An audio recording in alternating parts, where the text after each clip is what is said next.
Good morning. Um, I didn't think I was going to be doing an episode this week because nothing really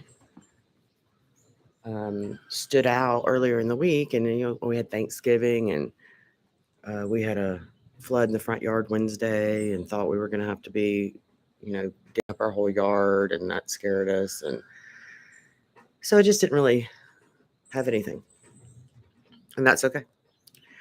But then on Thanksgiving, we went to one of Dina's brothers' house,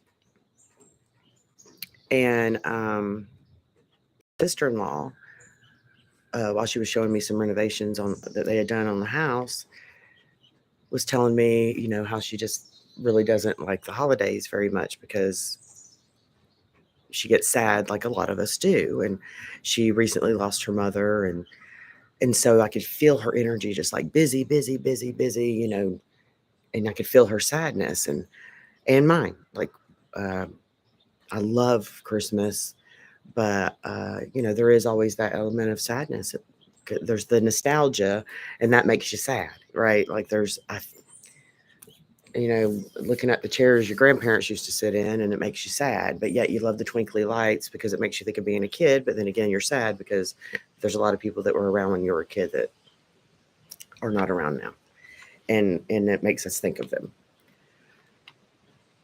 So I get it. And it was a lovely time and all that, but her saying that, and I came home, and Dina was very tired and passed out pretty quickly. And I made the mistake of drinking sweet tea past 6 p.m. And I know I can't have caffeine or I stay up. So I was up, which was fine. So I had the TV on. I watched these things on YouTube. They're like soundscapes, but visual scapes. So it's like drones flying over Switzerland with this beautiful soft music, and kind of softens the silence, as I say. But I had it on a Christmas scene, and it had like a Christmas tree, fireplace, coffee mug with steam coming out of it, and it's playing uh, soundscapey but Christmas tunes. Anyway, so I was sitting in that and feeling very holiday and processing the family function we just came from, and all the conversations and food, um and my sister-in-law.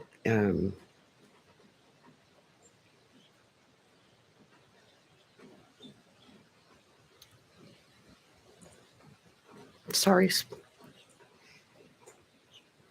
And I got overwhelmed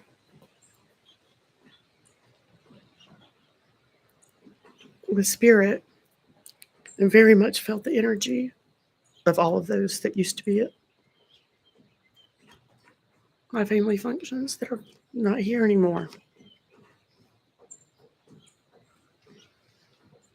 And I went to pick up the remote because it made me sad, because it reminded me of the separation. They're not here.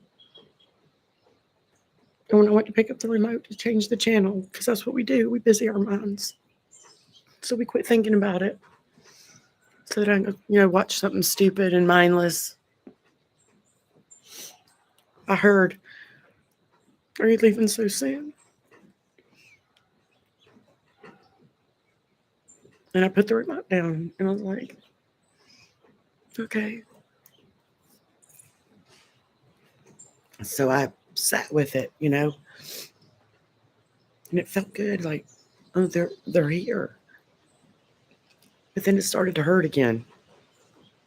I picked up the remote, and I heard a different voice. "Are you leaving so soon?" So I put the remote down, and I sat with that, and I was like, and what Spirit showed me was that we created the illusion of separation. There is no such thing as death. It's transition, which we know that, right? But still, they're not. I can't. It's different. But then Spirit showed me that we don't bring them close to us by thinking of them or calling them first. That every time, they said it's the opposite, that every time we think of them, it's because they're standing next to us. And the stronger the thought, or harder for it to shake it, the more they're there and they're hugging us and they're all around us. So then what they showed me is the reason that the holidays are so hard for so many of us is because of that illusion of separation. And the holidays are harder because just like when they were breathing, they're coming to the holiday functions. They're coming. They come.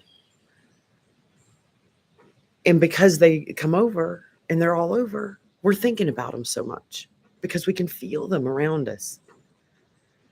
And so then we let the illusion of separation separate us because we're like, oh gosh, I'm thinking about grandma. I'm sad. I'm sad. I'm sad. Watch TV, do something, run around like a chicken with my head cut off.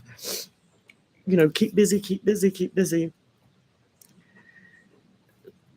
And what Spirit was saying was leaving so soon, like it is uncomfortable at first because we're so used to it hurts, But if we would really lean into it, put the remote down, put the phone down when you're feeling them, and then feel them.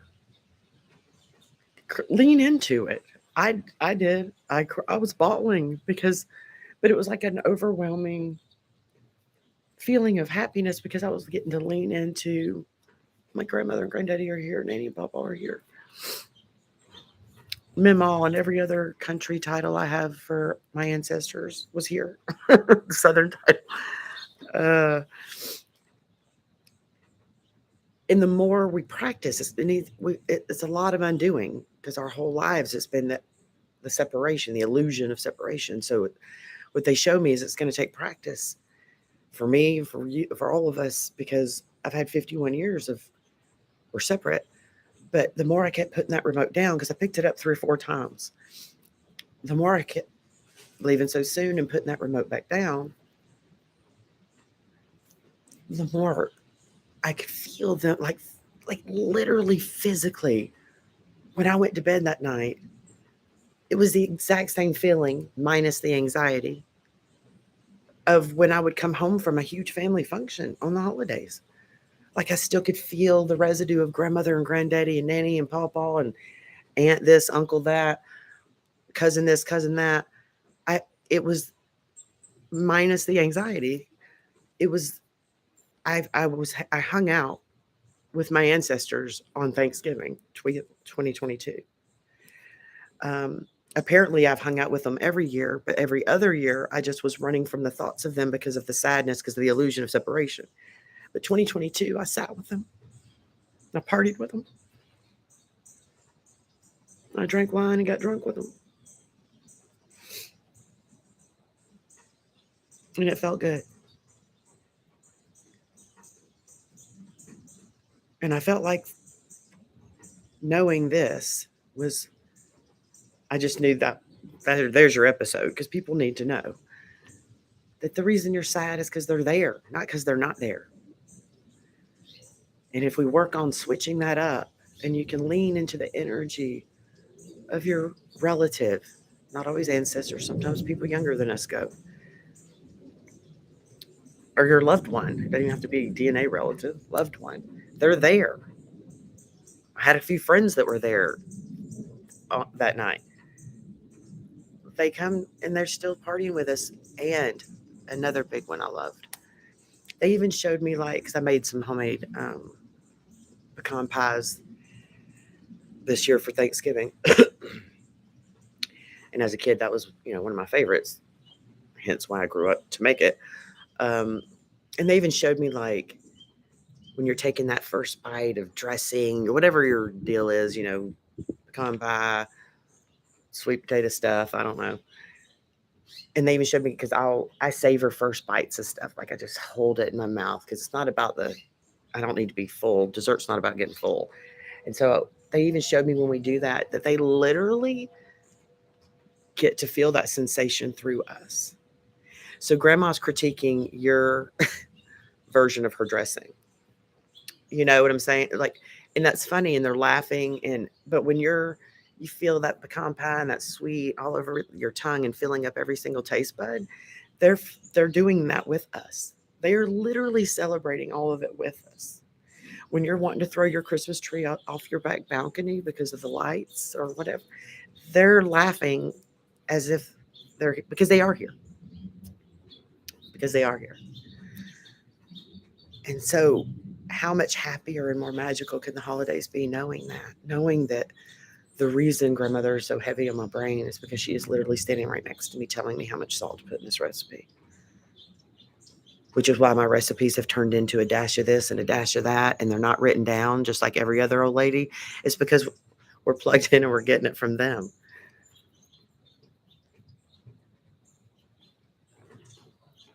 And that's magical.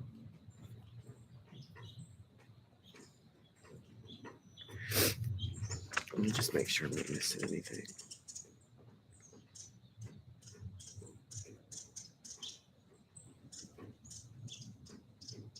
Nope, that's about it. So stop busying yourself when you're thinking about them. It's uncomfortable at first, and you'll pick up the remote or your phone 5,000 times, like I did probably. But then I want you to hear them saying, leaving so soon. Don't you want to stay? Now that you know we're here, don't you want to stay? Visit with us, feel us, learn how to hang with us. It's worth it. And they even showed me like in June or July pulling up some Christmas scene on my TV again and having a freaking Christmas party. And they're down with the get down whenever you're down with the get down.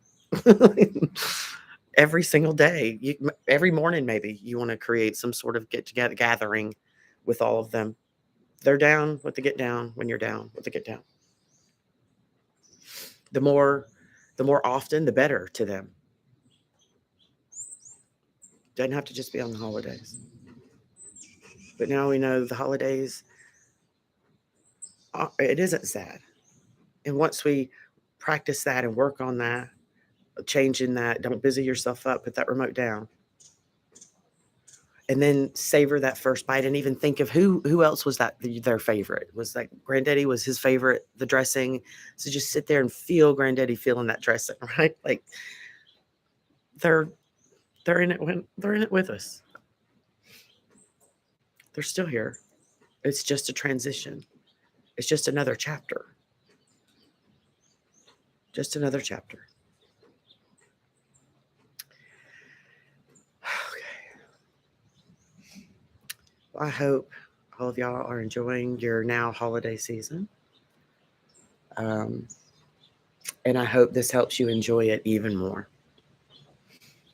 If you have any ideas or anything that you would like for me to plug into Spirit and see what they have to say about it, subject matters, email me at Kimber, keeping it real, REEL at gmail.com. Or if you would like a reading or a sit down one-on-one about anything that you would like to hear from Spirit, again, email me, Kimber, keeping it real, REEL at gmail.com. And as always, if you are not actively and intentionally doing things to leave this world better than you found it, you are missing the point. Oh, hope to hear from y'all soon. I'd love to hear your feedback. Leave some in the comments if you'd like. And y'all have a lovely Sunday and holiday season. See you next week.